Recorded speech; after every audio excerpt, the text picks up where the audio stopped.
Okay, so for this next step, we're going to be adding a couple other divs, and eventually we'll be doing some more slightly more complicated things with the divs, but for now we're just going to put them in a row.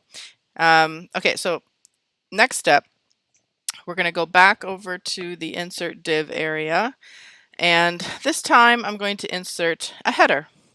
And remember, you could just call it a div. There's no problem if you would prefer to use what it just said over there, which is just be div, but you can also do it with the header or navigation or all those good things. This program is stalling on me quite a bit, so I'd recommend saving your files very often. It could just be my recording that is doing it, but anyway, I can place my cursor here. You technically don't have to use the cursor. I'll show you in a second. So I'm going to go ahead and do a header.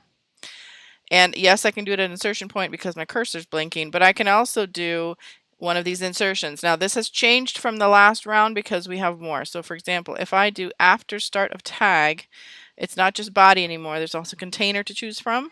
And so it'll place it right after it. And I do want to call the ID something, so I'll have to name it. And then say OK. And I'm not going to change anything here except for some background colors. Basically, I just want to be able to differentiate as we're building so you can see how they look different. And then I'm going to tell the box what size to be. For now, my goal is that it spans the width. So I need to do 100%. And really, the ultimate goal when I'm building these things is that the container at some point does have a restriction on it so that when it's on those larger monitors that it doesn't get out of hand, that it's still contained and controlled and the design looks as it should. But inside the container, I don't want to ever have to change the widths very much except for media query when I need to change it for the mobile view or tablet view. And so always I try to stick with percentages from here on in after that initial div is set for the container. Or wrapper, you can call it a wrapper, whatever you want really, but those are the two most common names for it. And I am going to define the height temporarily for this just so we can actually see it on the screen, and that one is going to be pixels. So widths, we go with as much percentages as possible. Heights, we just don't usually establish a height because content controls it. However, you can do pixels if you want to temporarily. But percentages gets real weird, so I would not use any percentages for heights. All right, so then there's our first box. Looks all right. Now, if we look at the bottom, we now have, whoops, that's my bad. I added this before. We have a new area in our CSS. It's called logo. Now, this is great. You can keep using the insert and choose which kind of div you want to enter. You can also, though, just use code. So here, I'm just going to copy that code right there, and I'm going to make a new div. And I do need to change the name of it. Maybe what I could do is have a tagline or something like that in there. I'm going to change the color of this. If I didn't, again, you would probably just punch in the hex number because you'd already have it. But since I don't, I'll just choose this random one. Always put the semicolon after it. And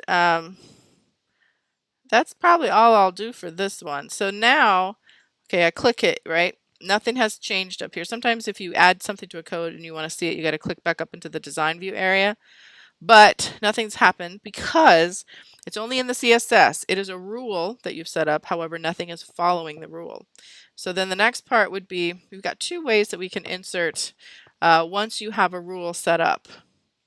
And again, here's the rule. And you can go back to insert and you could go to div. Oh, it stalled on me again.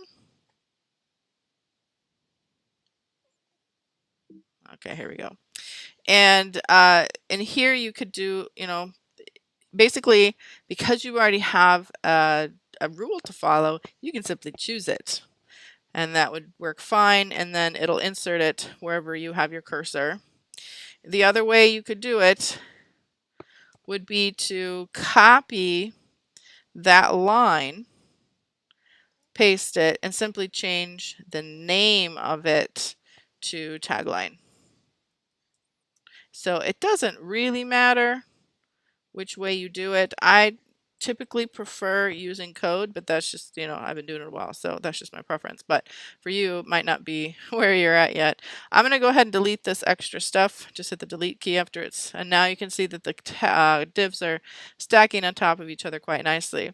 For this one, I'm going to go ahead and modify the height quite a bit, just so you can see what that can look like. And pretty soon we start to have control over these boxes. And I am going to do some more complicated ones where the divs are sitting next to each other, left and right, and even more than that. But for now, we're going to move now into inserting some images and making some links just to make this feel a bit more alive, and then we'll go back to some more complicated stuff.